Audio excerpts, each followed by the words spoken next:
welcome to another edition of the We Talk Chelsea podcast. And all three of us are back this week. Three Chelsea supporting friends united for a love of Chelsea Football Club, and it's getting tougher and tougher each and every week.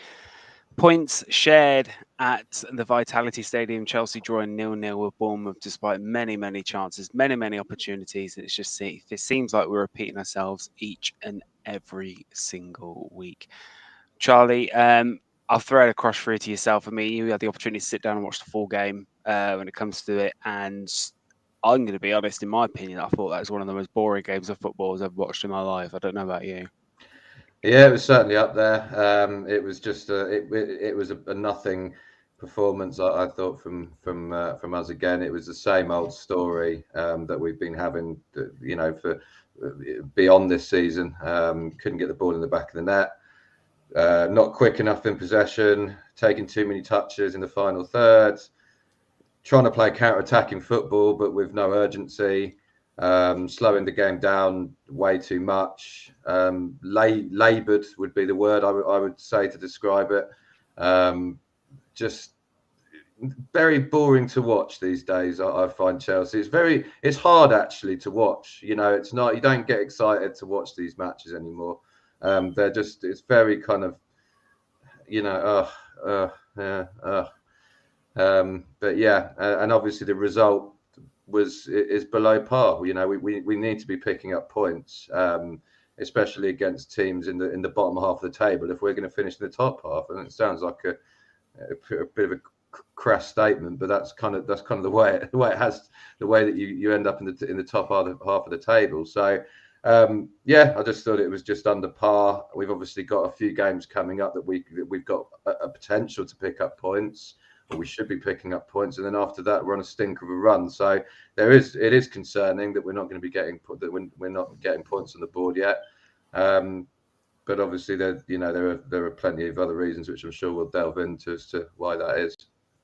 Yeah, and I think the key thing on this one is Chelsea have failed to beat a side in the top 15 of the Premier League in 2023. We haven't managed to pick up a win against any of these top clubs. And Tem, where do you think, from your perspective, we're watching this game on with Bournemouth, like what's working, what isn't working? Because the XG is there. We've got the opportunity to create chances. We create chances, but the problem is we've got a 6.2% shot conversion. So 1 in 20 shots on target will go in. What is going wrong? What is the issue? Is it simply just down to continuing the 4-2-3-1 and Levi Colwell's a left back not playing a natural left back in a left back position?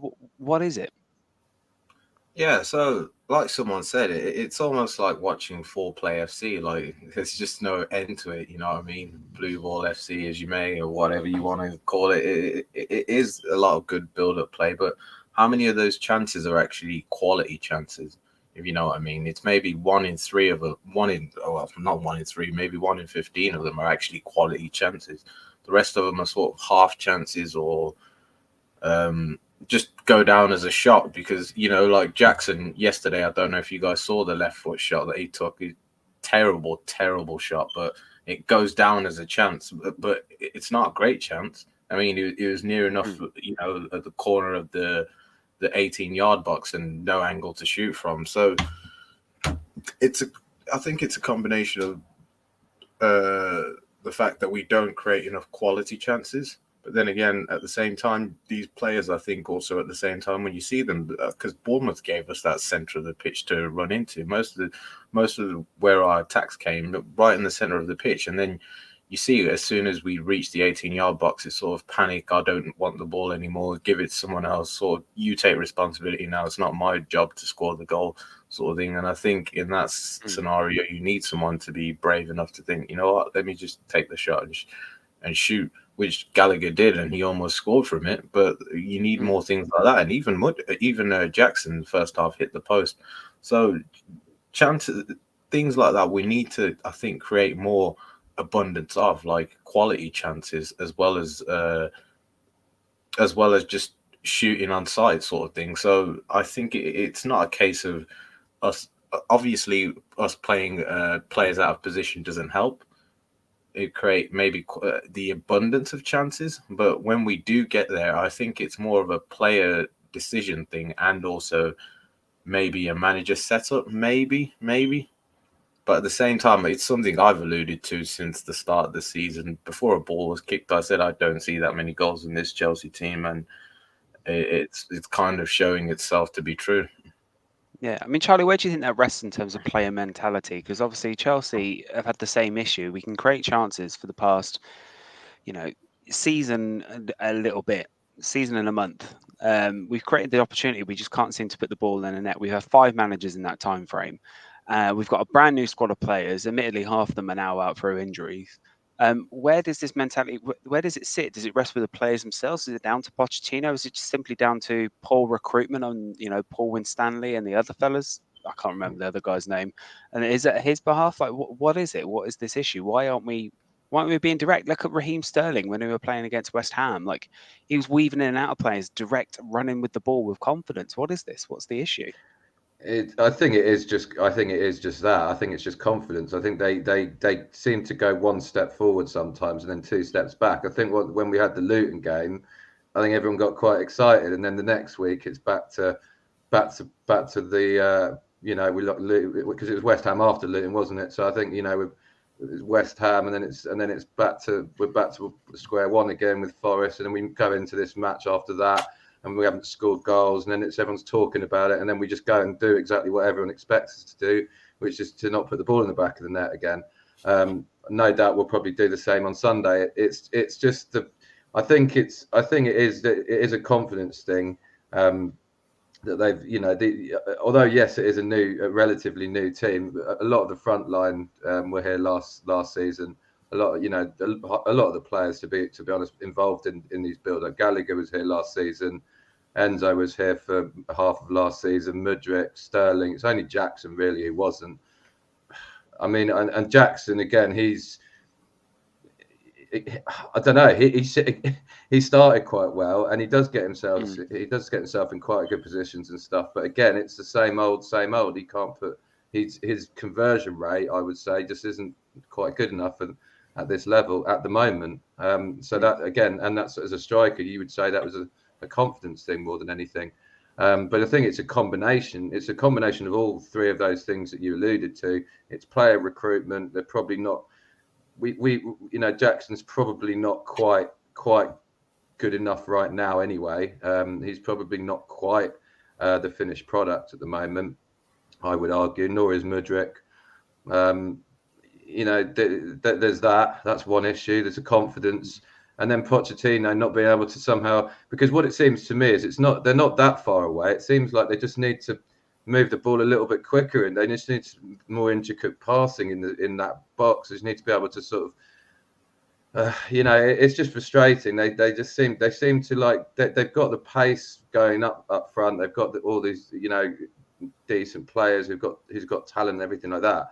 But they just seem to always take one more touch. Gallagher does it a lot. In fact, they all do it. All 5 of those that I just mentioned, they all do that.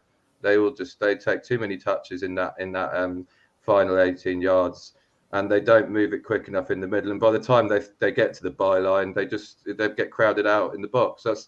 Against Bournemouth, it was just watching. That was all it was. They just got to the byline all the time. And then by the time they got to the byline, Bournemouth had tracked back and didn't offer any space for anyone to get at the end of a cross. Build-up play was fine. Keep the ball okay, but it's just that final third, I mean, initially when I was watching the first half, I thought, you know what? Yeah, it's been a bit of a slow start. But I was thinking, okay, Bournemouth have done something different to what every other team has done before. They weren't banking their players. So when we were playing against West Ham, they were essentially just playing a back 5, a 4, and then having Antonio press, hold the ball up and try and get up the pitch that way. Bournemouth didn't seem to be doing that. There was lots of space in that midfield, and Bournemouth had given up a lot of time to our midfield players. Tim, do you think it would be different? I mean, how much can we attribute to the fact that we've got 12 first-team injuries here? I mean, if I bring it up on here show, we have got Armando Broja, long-term injury, Carney Chukwuemeka out, Christopher Nkunku, Noni Madueke, Moises Caicedo, Romeo Lavia, Mark Cucurella, Benoit Badiashile, Wesley Fofana, Reece James, Martis Bettinelli, which is, not as big, and then Trevor Chalobah. How much can we attribute to the fact that we've got 12 first-team players? That's a whole squad you can play, essentially, a team on Sunday could play that team in a friendly game at Cobham. Like, how much can we attribute to these injuries? And it seems to be the same thing as last season. Like, yes, we're not putting the ball in the back of the net, but injuries, surely that's something that we've got some sort of control over.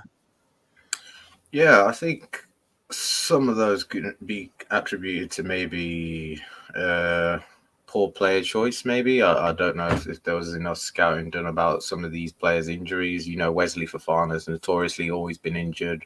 Reece James, again, he's another one who's injury prone. Uh, I think Caicedo, I'm not quite sure about him. Brozier obviously was a unlucky one. Chukwuemeka was unlucky as well. And Kunku, another one, he's actually notoriously been injured. Madueke, another one who's had a few injuries.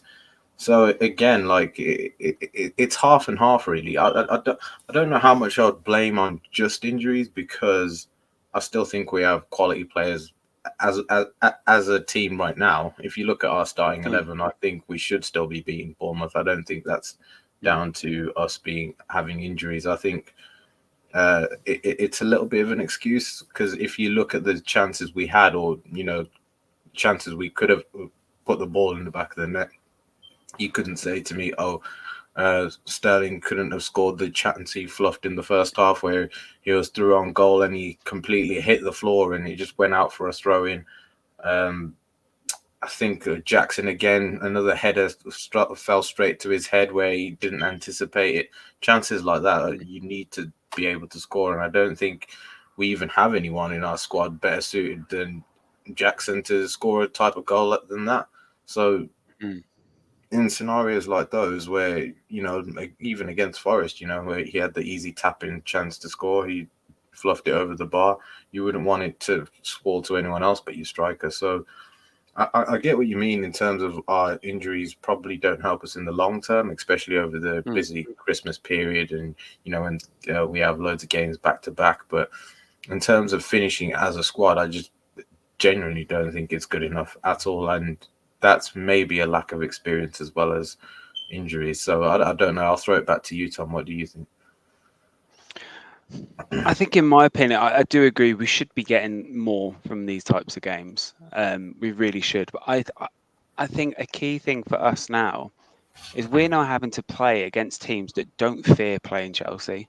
There was a period in the last decade where clubs hated playing Chelsea. They would not want to play Chelsea. We were seen up there as like the top 3 teams in the league, title challengers. Clubs don't have that fear anymore. Like, do you really think people are going to be scared? Do you think Aston Villa now are going to be on Sunday going to be shaking like a shitting leaf because they're not sure they're going to get 3 points against Stamford Bridge? Like, you and I, Tim, we're going to the game on Sunday, and you and I have both expressed this thing. We're saying we could be potentially getting our pants pulled down in that game. Yeah. We would not have thought that 5 years ago. There is no hope in hell we would have thought that 5 years ago. And this is no reflection on, Aston Villa, because Aston Villa, they've sorted their shit out. Let's face it. Aston Villa are phenomenally. They're a great team. They've got a fantastic manager. They're a tough team to beat now. They are formidable, but clubs don't fear us. Bournemouth wouldn't fear us. Yeah. And the level of players we have here, I think the key thing on this is it severely limits the options that Pochettino has. I mean, when we look at kind of the substitutes that was made, and the lineup, were we surprised, Charlie, that a player like Cole Palmer wasn't starting in like a number 10 role and having Enzo sit a little bit further back so Enzo can get on the ball a little better, but with Leslie Ugochukwu just defending that back line? Were you surprised that Cole Palmer didn't get the start and other players and Enzo was pushed forward? Yeah, but I think I think just on what you just said on that point, with the lineup, I think it was probably when you had a look at the bench and what basically with that injury list, obviously, and what we're in contention with, it was probably about as good as you're going to get.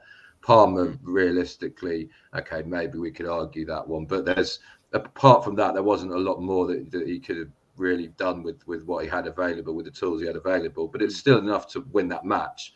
But just going back to what you said about teams fearing us, in years gone by, Bournemouth would have set up completely different against us. They would have been backs to the wall. just hoping for a 0-0. They came at us, they played, relatively high line, I would say, for that kind of match. So you think to yourself, like, if we can't even beat these teams that should be like on the counter attacking play and things like that, it should work in our favour when teams come out a bit more against us, because that's been a problem for us over the last couple of years, especially when we play at home. Teams do back off us a lot. You think to yourself, like, God, like, what are we getting into? Because it's amazing, really, when how bad it's getting. But yeah, anyway, I digress. I mean, Tem, do you think 5 managers in, and we're seeing the exact same game each and every week? We're seeing teams that we're playing against, Chelsea dominating possession, averaging about 66% in possession in our games against like clubs that are considered the bottom 10 of the table. We're dominating possession. We are creating chances, and teams just bank and they play on the counter attack. We've had 5 managers, and not one of these managers is able to kind of root down this course and say, look, we're vulnerable on the counter attack. What can we do? Like, are we ruining the opportunity? The fact that we didn't, rumors going around that we were offered Dusan Vlahovic from Juventus, and we declined him. Are we ruining that opportunity to sign a number 9, or are we just holding out for potentially in January? We think, you know what, we'll see where we are with Nicolas Jackson and see what we can do in January, because January is notoriously not the best time to bring in players. It didn't work for us last season. Are we ruining that opportunity to get that number 9 in, to put the ball in the back of the net and give Jackson, put a little bit less pressure on a brand new player in Nicolas Jackson? Because I think, who knows? We don't know this. He might come on and be like a Tor Andre Flo and be a complete super stub and score these goals. Yeah, I think it's a tough one, because I think that the club clearly banked on Jackson being the number 1, and Nkunku probably being his supporting role. With us playing once a week, maybe they thought, okay, that's enough. We can get by and get through. And from the reports, Pochettino rejected the idea of Vlahovic. I don't know if he wanted another striker. I'm not sure, but from the comments he made about us needing experience, I imagine he did want another striker. But then that may go against the policy of what Chelsea are doing now with the under 25 players policy, whatever. So I don't know if there was a clear target other than Vlahovic at the time. But I would imagine that Pochettino probably did want a backup, and I imagine he probably thinks there isn't enough experience in this team, just judging by the comments he made pre-season. So it may force Chelsea's hand in January to go for another striker, I think. Now, especially with the lack of goals we've seen over the last 12 months. And you comment about the last 12 months of us just not being able to score. I'm not quite sure what the issue is, but at the same time, have we had any clinical players over the last 12 months? Raheem Sterling's not notoriously been clinical. Kai Havertz has not notoriously been clinical. I know Sterling has scored a lot of goals, but he's never been a clinical player, if you know what I mean. He's always relied on volume of chances, and we're a team notoriously who don't create a lot of volume of chances. You may get 1 or 2 clear-cut chances a game per player, and that's it. Whereas Man City, they may put 4 or 5 on a plate for him, and he'll be allowed to miss 2 or 3. Whereas if you miss 2 or 3 here, you aren't getting another chance. That's it. That's your game over, sort of thing. So I think it's again about creating the quality of chances and just keeping that threat going forward. I suppose we don't put fear in our opponents because we can't score. At the end of the day, if you can score, then defenders are going to maybe come at you a bit more or block the shot, sort of thing. But because they know we aren't going to shoot from distance, they can back off, edge of the box, intercept. Soon as then they break off and counter attack.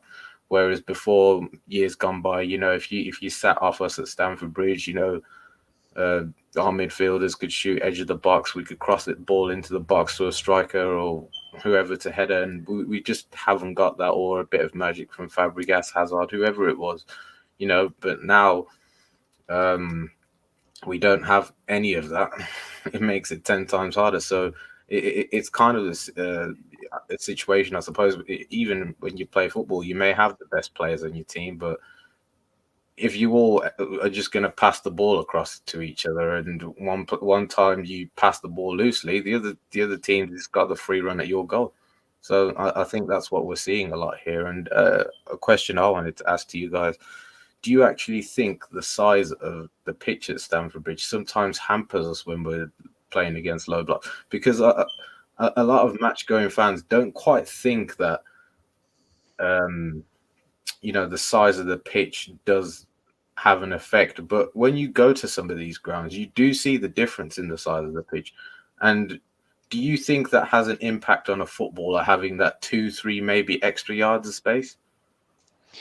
You're going to have to provide a bit of context for me in that scenario, because I've never considered it, if I'm completely honest. I know there's bigger pitches, like, Wembley's notoriously a larger pitch, but you're going to have to kind of contextualize it specifically for me. Say like the dynamics of the right. So say like the dynamics of the pitch. Stamford Bridge is quite a narrow pitch in terms of the box and the bylines. It's not quite a long wide pitch, such as, let me give you an example, like the Emirates, for example. Yep. So do you think that has a profound effect on the amount of space we have to play with? Potentially, if we're trying to find, potentially, yes, if we're trying to get into the box by exploiting the wings and then cutting it back for a player on the edge of the box, yeah, I guess so. But the problem is Stamford Bridge itself, there's no way to make that pitch any bigger than it is already. We're at the limit, really, unless we push the sideline all the way up to the stands near enough, pretty much, and having the East Stand pretty much on top of them. But then also, like, when you say that, that's how we always seem to play at Stamford Bridge. We always play down the wings, and we always get the cross. But you're saying that we would be able to get it across quicker? Maybe we'd be able to avoid. I don't know. We'd have more space. You'd have an extra opportunity for maybe if it's Chilwell playing as a left wing back, or Reece James on Manchester, But we always seem to play out wide like that. To take the ball, be more direct with it. Yeah, that's what I'm trying to say. Or you can sort of draw people out on a bigger pitch. Obviously, the more space you have. So maybe even at goal kicks, sort of thing, you could play out dangerously and be able to hit the counter attack quicker. Whereas if you're playing quite narrow, maybe you might think of, let's play the ball slower or get short passes, sort of thing. Whereas in a long pitch, you might decide to hit it quick or just use that extra bit of yards or pitch of grass, I suppose, is what I'm trying to say.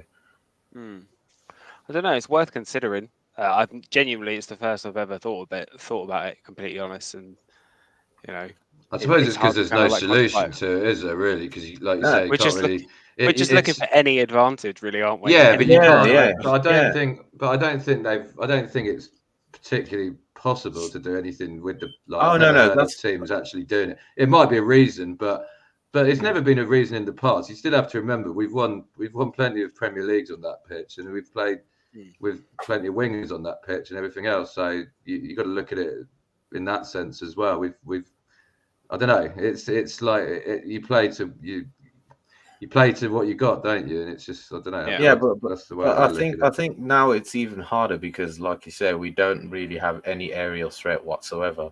Back in those days, we did, and like you say, we could shoot from the edge of the box and maybe put it top in. So it makes it that little bit trickier. And I suppose with the way the game's going nowadays, it's more about finding those intricate passes in the final third, playing it across low in the box and either getting that lucky deflection or tapping or whatever. I don't know. Yeah, I don't know. I mean, one thing I will go back to, which I did agree with you, is that if you look at like actually getting if we had a bona fide clinical finisher at top, that would hopefully give more space to all the other players around them, because at the moment they do, like you say, those if you look at the top five yesterday, the top five people, basically the attacking five, if you like, Gallagher, Enzo, Sterling, Mudryk, and Jackson. I mean, it's hardly they're just none of them are got much about them, to be honest, in terms of goals. But if you replaced Jackson, let's say prime Drogba as an example, because I'm not going to say Ivan Toney's the answer or anything like that because we don't know yet. But prime Drogba, I do actually think that we would have scored a goal yesterday. Probably would have won the match. So that's that's what I'm trying to say, because that Drogba would have been able to get on the end of a ball, or would have been able to take a defender out of position, or would have been able to convert from a corner or something. So if you had that. There is those sort of players. I mean, they're so hard to come by nowadays. I don't know whether it's just me, but there just seems to they don't seem to really exist, these sort of strikers anymore. I think it's because the way that football's played, and especially in the last 10 years, has changed. I think I was speaking to Dan at football yesterday, and he was saying like the amount of crosses that have passed into the box, you have a less chance to score goals from crosses now. That's why you're seeing a lot more wingers, becoming inverted wingers and chopping back, and then trying to play like intricate passes inside, as opposed to like getting out on the byline and in swinging across. So maybe that could be potentially a reason as to why that kind of player isn't around anymore and not as popular. But everything is a big cycle, isn't it? Like it's going to come back round. 4-2-3-1 died out after. 4-2-3-1 died out after a while, and then 3-4-3 came back in. So it's all. You do find them. I mean, Harry Kane, for example, is one of them, isn't he? And ish, but not really, because he's kind of like a false nine, because he drops in. He drops into but he can. I think the way he's playing for Munich's a bit more. He is a bit more forward thinking, as far as I'm aware. I don't know. I haven't actually watched him, but I was listening to the radio saying that they've got enough players behind him that they don't really need him to do that. They can just get him to play straight up, and he's still scoring goals. I mean, there are players out there. I mean, Haaland's probably one of them. There are players out there who can play like that, but it's just like they're so hard to find, and you can spend 100 million on one like we did with Lukaku, who we thought was the answer, and look what happened there. So even then, it's a risk, even for that money. So I just want to go back to something that mentioned earlier, that Temba mentioned earlier. It's this under 25 policy that we currently have. Obviously, it means we didn't sign James Maddison, who could have been a fantastic player for Chelsea. We won't ever know. Absolutely tearing it up for Tottenham right now, and fair play to him. But then also, Ivan Toney doesn't fit that profile either. So, what do we make of this under 25 policy? I mean, Tem, you mentioned saying there was a bit of a disconnect with regards to Pochettino saying that he wants more experience in the squad, but then also, Clear Lake have this idea that what they want to do is have players under the age of 25 only. They're only going to sign those types of players. But surely this should have been ironed out when Pochettino was joining the club. Surely they said, okay, well, I'm going to want some experience at this point. Like, is the under 25 policy kind of a dangerous route to go down? Because doesn't that, in theory, kind of make us look a bit like a selling club as opposed to let's go and win things? Does that make sense, Tim? Yeah. These are all my fears. Like I said, when this club, just from what I've seen over the last 12 months, really.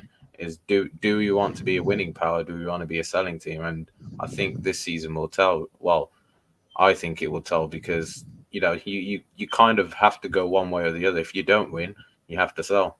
I think the way we've left ourselves right now, I don't think we will be a self-sustaining machine unless we do one or the other. And how much more money do these owners really want to put in before they think, well, either FFP catches up to us or we have to sell realistically, because we're just doing bad on the books because we're so bad on the table at the moment. So, it does set a dangerous... I think every Chelsea fan has a right to be concerned of where this football club's going forward, because, of course, it's been 12 months, but it's been a very chaotic 12 months. And a lot of these decisions have been made as a big risk decision, which any big business will. They will make big risk decisions, but it's more like how much of that will hurt us in the future, if you know what I mean. Like, we can say, we've got Enzo on a 9-year contract, we've got Mudryk on an 8-year contract, but 2 years down the line, that could be all that could be a completely negative thing. Enzo might think, I want to leave now. This club hasn't done anything, shown no ambition to win any trophies, whatever. Chelsea now won't let him go. could turn very toxic or chaotic, and players could be leaving, or we could be stuck with a lot of players that just never end up developing because of how much how much chaos is going on around them. And we've seen notoriously, we've been one of the worst clubs where players just don't develop. We've always not given players time to develop and always wanted instant success. So now it's really a big test to think: are they going to stick with Pochettino? Are they going to give these players time to sort of lose? We saw it with Arsenal and Arteta, where they've gone through that growing pain and they've come out the other side, thankfully. But really, again, with under 25 policy, how far are we willing to take that? Is my question to you guys. I mean, I'll ask you that of Charlie. I mean, if you think about it this way, if Clear Lake weren't in charge of us, 3 years ago, we wouldn't have signed Thiago Silva on that basis. And Thiago Silva has been about Chelsea's best player in the last 3 years. That's not a player that's come close to his consistently good performances, other than the odd shocking game. Do you think are you concerned about this under 25 policy? Do we need leaders in different positions? Do we need that replacement for Thiago Silva when he does go? Do we need a replacement in the midfield area, or somebody in the midfield area that's experienced in seasons? Like, it sounds really silly, and I'm not saying I'm agree with you on the type of play, on the actual player, but you lofted for potentially a player like Jordan Henderson, but a player that is experienced in that mold. But do you still feel that Chelsea is lacking a player of that mould, of an older, that's going to show these midfielders, even if they're on the day-to-day in training, and give that encouragement on the pitch and use that experience? Are we still lacking that in that midfield area, in that striking position, to help guide these young players? We were saying before, we could be laughing about this in 5 years' time, because if this pays off, we're in a very good position, for 4 or 5 years' time to win a lot of things. But it's a very big risk to take, isn't it? Yeah, because there's no look out of this crop of players. Some of them just will fail. So some of them just will not be good enough. And in fact, there's very few that people could name now that will, if you fast forward 3 years, that you go, yeah, I think that player will definitely be a starter in 3 years' time. Maybe Enzo, probably Caicedo, but we haven't seen enough of him really. And the rest of them, the jury's still out. We just don't know. We do not know if these players are going to be good enough, fit enough. I mean, a lot of them are getting injured too much. So there's that. In terms of in terms of leadership, I've always said that. I said we should have signed Pickford in goal. I still stand by that as well. I said, if you had Pickford, Henderson, and Kane, that would have been that we would have probably won the league this season. That's how all we needed was sort of 3 leaders. A spine of leaders. Didn't necessarily have to be English, but that was just what I, off the top of my head. An idea.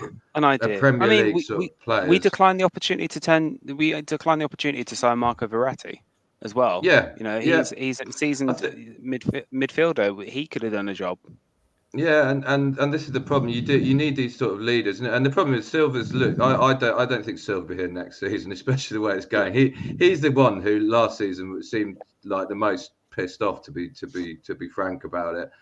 The way the season went, he was pretty open, wasn't he, in the press about it? He was pretty, and even this season he's been pretty vocal. When I saw something the other day when someone sort of questioning his performances or something on Twitter and saying that maybe he's the problem, and so and he was backing himself up. I don't think he's happy anymore. I think he's just fed up, and he's just like, look, I want to play.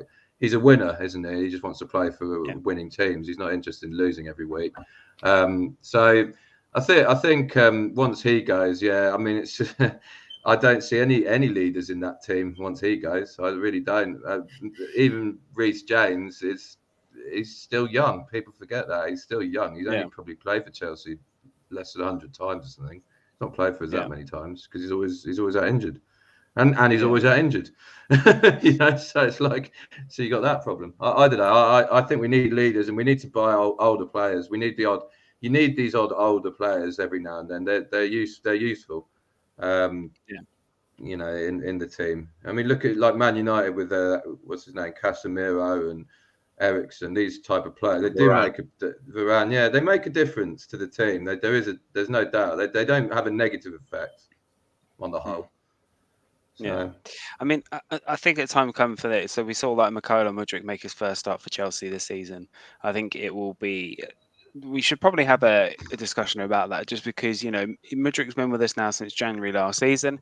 Famously, we poached him from Arsenal. He could have been an Arsenal player. He made no bones about it that he wanted to sign for Arsenal, and then 3 days later, he was unveiled at Stamford Bridge. Where are we on the Mudryk train? A lot of it's kind of, from what I'm seeing, there's a big split. There's people online saying he just needs to be given consistent game time, keep playing, keep playing, keep playing. But whenever he does play, you get maybe an odd moment, and then all of a sudden it's nothing. Like, how long do you get? I want to take injury crisis aside, because obviously there is a need for it. Like, we could have played Cole Palmer. Why do I keep calling him Cole? Cole Palmer in that position. We could have played him there and played or Cole Palmer as a number 10, or we could have put Gallagher on that side. But how long do we give Mykhailo Mudryk before it's just, is he going to be good enough to last at Chelsea? Do you see he can develop into a player? Because right now, in my opinion, I've yet to see something other than that cameo against a tired James Milner on his first game. I've not seen anything really that's kind of warranted to say, yeah, this player deserves to start week in, week out. I mean, Tem, please feel free. If I'm fucking talking nonsense, tell me. No, I don't. It's a hard one because you can see the quality in him. You can see certain bits of his game, like especially the speed that Theo Walcott mentioned before the game kicked off. Feels like he needs to utilize his speed more in situations where he can. And you could see where when he turned the defender and he got the Sterling free kick on the edge of the box. That was him just taking the ball, turning the defender, and running at speed. And that's what running directly at speed, and that's what he needs to do more of. You saw it against even Aston Villa last season, where all he really needed to do there, he just needed to finish the chance. And he was the only guy who actually linked up with Jackson at the Bournemouth game. He created the chance where Jackson hit the post, and I think there was another chance where it nearly came off as well. So I know Pochettino talked about our players needing good link-up play and all this. Well, Mudryk's been the only guy who's got a tune out of Jackson so far, apart from Nkunku. So it's important to keep playing someone like that, and wasn't he playing? Wasn't it? Sorry to interrupt, but wasn't he playing well with Ian Mason in pre-season? And Mason was playing as a right winger or a left winger. Wasn't playing naturally as a left wing back. Yeah, he was playing as a left winger and a central attacking mid as well. So again, like I say, the cameos we saw in Nkunku, Martin and Mudryk with Jackson, they were the ones that really linked up well with him. Obviously, Sterling's done pretty well, but you need it coming from both sides. It can't just be from one side. And the problem is that obviously someone like Mudryk, he is very direct in the sense of, if he loses the ball, Colwell's sort of isolated, then he doesn't have great defensive work rate, which again he needs to work on, I think. So a lot of the times he is gonna go. He's taking on players maybe 2v1 where his fullback's not helping with an overlap or an underlap. So he has to be very careful when he does things. So again, it's a hard one. It's a hard one because he's a player who hasn't even played over 100 professional games, I believe. So he needs that game time. Ideally, I would have wanted him to go on loan this season, but because we spent so much on him, that was never going to happen. I think he just needs to play a whole season injury-free or just gain that confidence back. And I've always said this, I don't think Chelsea's that type of environment where you get time to learn to fail sort of thing. If we had if we had actually had a good season, maybe done what Villa did, got in the Conference League, that would have been the perfect platform for him to be like, you know what, I can play a whole 90 minutes and I won't be subbed off. But now, because we're playing once a week, we've got Brighton in the cup. Possibly, well, we don't know what the FA Cup fixtures are going to say, but at the moment, where is that 90 minutes going to come from? Yeah, I mean, And Charlie, do you think Tem makes a valid point, especially when it comes to, when you are looking for an overlap or an underlap from a wing back, that player isn't Colwell. It's not No. going to kind of outlet that support to him. So could we see potentially a different player, like famously Chilwell's kind of taken Mudryk under his wing. So why isn't Colwell play? Wasn't Chilwell playing at a left back position with Mudryk to try and get a tune out of him? Yeah, I mean, I think again that's the bizarreness of the lineup. Sometimes I think we've got too many players in certain bit of positions, and maybe Pochettino's too scared to drop certain players, and he'd just rather, and I'm talking about Colwell now. I personally think he's been okay, but I don't think he's necessarily had the greatest first 5 games I've ever seen in that position. I don't think there's any reason why somebody else couldn't get that but it just seems to me as though in order to get him to stay, that there was obviously quite a lot of discussions between Pochettino and him, and clearly that's probably the arrangement that they made, is that he'd give him a certain amount of games this season as a sort of guarantee. I don't know. That's just what I think, because otherwise it just doesn't make sense. Do you think? You know, Do you think though it could be an opportunity to move Colwell? Because obviously you mentioned at the very start of the podcast there's an opportunity for Silva to rest because he has played every league yeah, game so far, and he's played, with the exception of the Wimbledon game, he has played every game. But put Colwell as a centre back and put a recognised left back if it's Maitson or if it is Chilwell, surely yeah, that'd be an opportunity to do so. Like yeah, when realistically, if we look at the next 3 fixtures, we've got Villa at home on the weekend, then we've got Brighton away in the League Cup, and then we've got Fulham at away. home, I Like, think. we got at in home? the League Cup. Yeah, In Brighton the at home? League Cup. Oh, sorry. Right. We got them in the League Cup. Like, could you potentially see the opportunity there for Colwell to actually get a start in his natural position, and then we might see, the player that Yeah, we have seen from Colwell that plays for the England under 21s, who's very, he dominates the ball. He's very good. Brings the ball out of centre back and can unleash a player like Mikhailo Mudryk with the ball over the top. That'd be fantastic, wouldn't it? yeah. I mean, the problem that we've got as a team is that we're so bad at the moment that we can't afford to lose matches, and that's the problem. Is that Silva's basically he kind of has to play every match. It's just like it's the same thing happened last season. We've got enough players in those positions, but ultimately, we cannot afford to lose matches. So that's the problem. But yeah, what do you reckon, Tim? Yeah, I totally agree. And the actual hilarious thing is that we want to play this hybrid left centre back, left back role. And who do we have? Who did we sign last summer? Who's perfect for that position? And now he seems like a staple out of our team. Cucurella. Exactly. Yeah, So but I know you may not agree, but we spent that money on him now.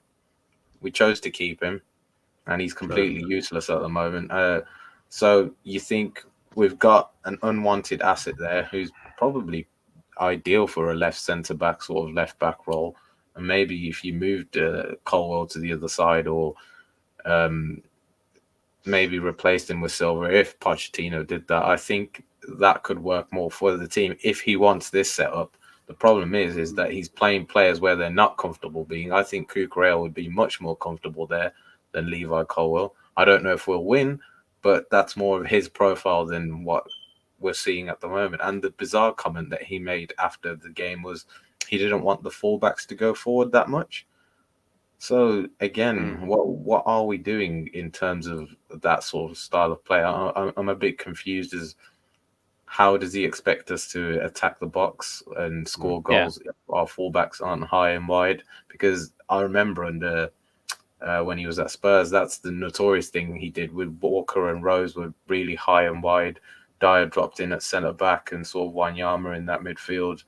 Um, yeah, so again, like I don't understand what we're trying to do going forward, and that's kind of the scary thought of if we can't see it as fans, it starts to worry you as does the player start then questioning it? Because obviously it looks like at the moment everyone's sort of new to each other, so maybe they don't understand their positions, they don't understand each other's movements, and it sort of creeps into that thing where we saw under Graham Potter, where it all just starts looking a bit confusing, and the opposition sort of sniffs onto that, and then we just get cut open and start conceding goals. So yeah, it's a dangerous precedent that we're setting for ourselves, I think. So yeah. Yeah, I mean, I think the time's come really to us. So I've seen some sort of rumblings from some very, very, what's the word I'm looking for? Reactionary Chelsea fans online, let's say. Reactionary is probably the best word I can use in it. And just saying they don't understand the identity, how we are playing at the moment. We don't see a clear philosophy. It is, I put this to you, Charlie, like, is Pochettino, is he in trouble already? How long do you think the club's actually going to give him? Do you think they give him till January if results don't pick up? Or do you think he's like, we've got to commit? We had 5 managers last year. We've got to try and see this one out. I've always said it will be just down to how bad it gets and the fans. I think the fans will turn on him quite quickly just because it's fickle, but it's because he's ex-Spurs. They just will. The game-going fans will turn on him quickly. And this is only if the results are as bad as they carry on for a long period of time. If he gets till Christmas and we go through that really tough period and we lose every single match, and I think we've got 2 league games before that, Fulham away and Burnley away. And I was saying to you privately, Tom, I think if we don't pick up at least 4 points out of them 2 games, I think you're walking into this really tough run of fixtures, which is basically the top 6, home and away. Yep. And realistically, we'd be struggled to win anything out of those ones. We are literally going to be looking at the table, and we will probably be in the bottom 5 by then. I would have thought, maybe even worse if that happens. Because we just haven't picked up any point. I mean, you've got to compare it to last season. It's as bad as last season in a way, but at least with last season, we chalked a few points on the board, A, at the beginning of Graham Potter's tenure, and B, at the sort of end of Thomas Tuchel's tenure. So we had probably until about October, we were probably 7th, something like that. We were sort of okay. But I think if we're bearing in mind, I don't know, I don't look at the table this early, but what are we, 13th, 14th, something like that? 14th. Yeah, 14th. Yeah, so we're Man United. Yeah, so we're slumping already. I don't know. I think the fans. I mean, something's got to give, and it might be a carbon copy of last season, whereby we get to the stage where we've got an injury crisis, and people give him a bit more time because of that. We did it with Potter a bit. We could look at the injury crisis and go, okay, well, hopefully when all the players are back, then we can look at it. Then we go into January and try and spend our way out of it again. And then when everyone's fit, it still doesn't work. Well, then he's got to go. And it could just be the same again. It really wouldn't surprise me. It is the same. And when you look at it, it's just we've started the churn earlier this year so far, which is worrying. It just makes me think what can break the trend? Seriously, what can actually break this trend? Because we have pumped so much money into the club. We've changed managers like we've changed our underwear. Do you know what I mean? It's crazy. Like what is going to be the factor? What's going to be the turning point? Because I really do struggle as a Chelsea fan sometimes to see what it's going to be, especially in the last 13 months or so. Like I think the biggest mistake that was made, and it sounds harking back on, but the biggest mistake was sacking Tuchel. It really was. We shouldn't have sacked Tuchel because it was far too soon. Yes, I appreciate they probably fell out or whatever, but that was a huge mistake, and that was a massive turning point of this season. I can't see. I mean, we've got a relatively, and when I'm looking ahead to the fixtures that we have, like November is hard. Like it is going to be difficult. We are going to be talking about losses left, right, and centre. We really will. We have an easier December on paper, but then we said this last year. On paper, it meant nothing towards the back end of the season. It meant absolutely nothing. So, we should be beating these teams. Wolves away, easy. We go there, we lose 1-0. Like we played terribly. It's one of those things. I really struggle. I mean, Tem, is Pochettino in trouble already, or is he going to be given a lot of leeway, or do we just need to say, do you know what? Let's get Gus Hiddink back and hope and guide us in to a timely 9th position. I think if it doesn't change in the next two games, he might as well go because how can no, and I'm being serious because just Because of the run because of games after. yeah, just because of the run of games after you look at the effect that that last season had on just losing every single game after that. How do you then instill confidence with the same manager after losing that many games? When do the players think, you know what, this guy just isn't good enough? He doesn't know what he's doing. We can't compete against these teams.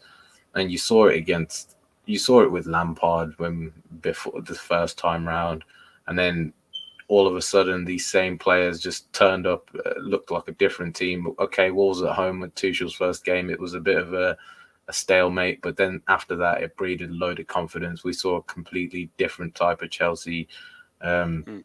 so again, like, do you do that at the beginning of December? Think, well, Pochettino, I think he's on a 2-year contract this time around with the Yeah, option of one. 2-year So contract. Yeah. again, that gives the club leeway to sack him sooner than they do with Potter, because obviously the size of the contract they gave him. I think they've learned from that mistake now. Um, so in the sense of we've got so many games coming up so soon, so many big games. You see our owners, especially at the big games, they're always there in the crowd. The camera's always on them. They're not going to want to hear the boos and sort of thing we saw last season. I think that's when really the pressure was on them, when we started hearing the boos after full time at Southampton, Villa at home, and fixtures like that, where they almost were forced to sack Potter at that point, because the fan revolt was, and it's already started. You saw it at Bournemouth. The fans were booing already. So if we go to I don't know, is it Burnley and Fulham our next two games? Yeah, Burnley and Fulham. Yeah. Yeah, Away. imagine I if mean, it's not easy. we lose both of them. Imagine if we lose both of them, and then we get who's at the bridge next? Arsenal, Man City, someone like that. Arsenal. Yeah. So it's Arsenal, then Brentford, and then we go to Tottenham away, then City at home, Newcastle away, Brighton at home, Man United away, Everton away. Even Everton away, I think we'd struggle. Oh, I really do. even we They'll do be fighting. struggle. And you think we lose to Arsenal nearly every season now? Yeah, we'll lose to game Arsenal. now. Yeah. We lose to Man City nearly every game now as well. I mean, one thing that is interesting is the two wins that Lampard did get when he was here was Forest at home and Bournemouth away, and we lost to them, and we've drawn to Bournemouth. So there's actually a debate to be had that we're actually getting worse. Yeah. Yeah. When you look at it, because I don't think Forest have. I mean, Forest have bought a few players, but they're still easily beatable, and Bournemouth haven't won a game yet, have they, this season? They're really they're a relegation. And team. the funny thing is, this is the worst start for a Chelsea manager since 95-96 season. So it just shows you, like, he's already got to be feeling the heat. I know now he's said, "Oh, Chelsea should be winning every game, winning every trophy, and whatever." But I think he needed to not say that so soon. I think he needed to sort of play his cards close to his chest by saying, "Oh, we're a young team, we're developing, we hope to achieve these things," but not saying, "Oh, I want to win the Premier League, Carabao Cup, FA Cup this season," and all that, because fans will latch onto that to just throw it back in your face. I know specifically, he probably just said that to try and get the fans on side, but it doesn't help his PR game by throwing out statements like that. And just say, "I'm here to steady the ship." Steady the ship. We would have been more responsive to that. I'd rather just somebody look at somebody like, oh God, it pains me, but look at someone like Postecoglou. Like, I don't know if you've watched his press conferences. I like Postecoglou, and it feels horrible saying that because he's a Spurs manager, but I really do like him. I like him as a person because he's quite direct. He doesn't say things that he thinks he wants to hear. He just tells it exactly like it is. I just wish there was a manager that's going to be like that and say, "Hey, might be in trouble this year," or "Hey, I just want to steady the ship and try and get us being consistent again, not consistently losing, but consistent, picking up points." But then doesn't it make us look bad when even they look very, very good? Yep. And they've lost their best player. It does. I know, it's madness.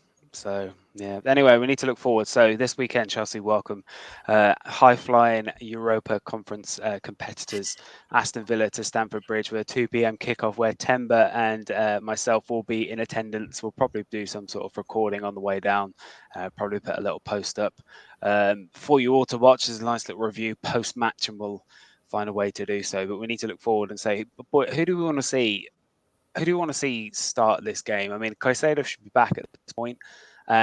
So Caicedo, I think, for me, walks into the team purely just on the basis because he's going to give a bit of experience in that midfield and trying to help us with that Aston Villa midfield, which is looking very, very good lately. Who do you want to see start, and who do you want to see potentially relegated towards the bench? For me personally, I want to see Cole Palmer start. I really do. I want to see what he can do. I think Sterling, for me, keeps his place. Because he just does. I think for lack of options, it's going to be Jackson will probably be starting again there. But it's that left side that we need to look at. And I would like, hopefully, when the team's announced, I want to see a Chilwell at left back, actually at left back. But it's probably not the game for Silva to be dropped, is it, Charlie? I don't think, like I said, I don't think he will get dropped for pretty much any Premier League game while we're on this sort of run. I think it'd be suicidal, at the moment. But yeah, I agree with pretty much of what you said. I just think it's, how are you going to fit all these players into the team? Because Enzo's going to have to start as well.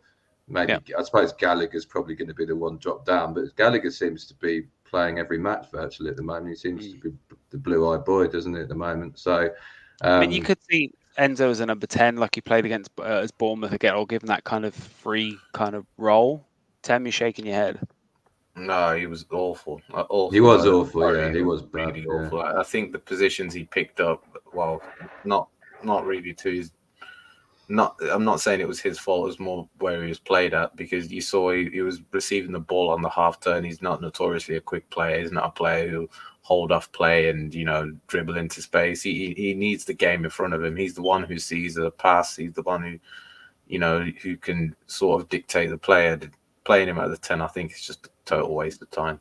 And most of our players playing at the 10 is a waste of time, actually. So do you think Caicedo and then Enzo playing as the double pivot if it's a 4-2-3-1, and then maybe something like Maitson? Would you say, okay, why not? Let's go Mudryk again, give him another go, see how we can do with a natural left back. Who do you want to see play, Tim? I don't know. And the thing, I really don't care. I just want 3 points. Yeah, and it's the sort of thing where I think it will be very much similar to what we saw against Bournemouth. I really don't think, if anything, will change apart from maybe one midfield player. Maybe if maybe Gallagher drops to the bench and we bring in Caicedo and Mudryk starts. I really don't see how we're going to change a lot in the next week, unless Pochettino brings up a trump card that we're not thinking of. But in my opinion, I think maybe Chilwell maybe comes in for Mudryk after it didn't look like Mudryk impressed Pochettino on the weekend. So maybe that's the only change. But again, I think one thing I do want to say about Aston Villa is I'm very much scared of Diaby, and I would not want him 1v1 against Chilwell. I think Chilwell's very bad defensively. When he came on, even he was getting cooked defensively. Let's just say that. Diaby looks like a player. He really does. And I think Colwell, what he and Thiago Silva did very well actually against the Bournemouth players, against Clivert, and I can't remember the other winger that came on. Sinestera? I think that's the one. They did not commit to making a silly challenge or sort of diving one way or the other. They sort of like stood their ground and blocked any shots that were coming in or any sort of dribble attempts from the players. And I think that's one thing we'll definitely see from Diaby. He is a tricky, quick player who likes to go one way and the other. And I think against Chilwell, that's his ultimate weakness. So I wouldn't be quite pleased to see him at left back. Yeah. Okay. Well, let's go round. So, what do we think? Score prediction, Charlie. What do you reckon it's going to be on Sunday? 1-0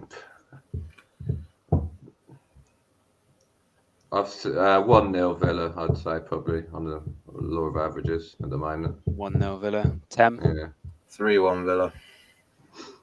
You think we'll score? That's good. I'm inclined to agree. I think it's going to be 3-0 Villa. I think you and I are going to have a very sorry. I think you and I are going to have a very sorry train ride home, and we'll be debating why the hell do we waste £100 of our own English money to be going to Stamford Bridge to watch us have our pants pulled down by Aston Villa. But no, we appreciate it. Thank you very much. If you are watching us, thank you very much for joining us this week. We are live on TKS TV. We're still trying to get to 100 subscribers. Please, if you're watching us and you see us, please hit that subscribe button. It really, really does help. We want our own little custom URL. Dave, absolutely fantastic. Chaps, thank you very much for joining us. We'll be back next week at 9:30. Take care. Up to Chelsea.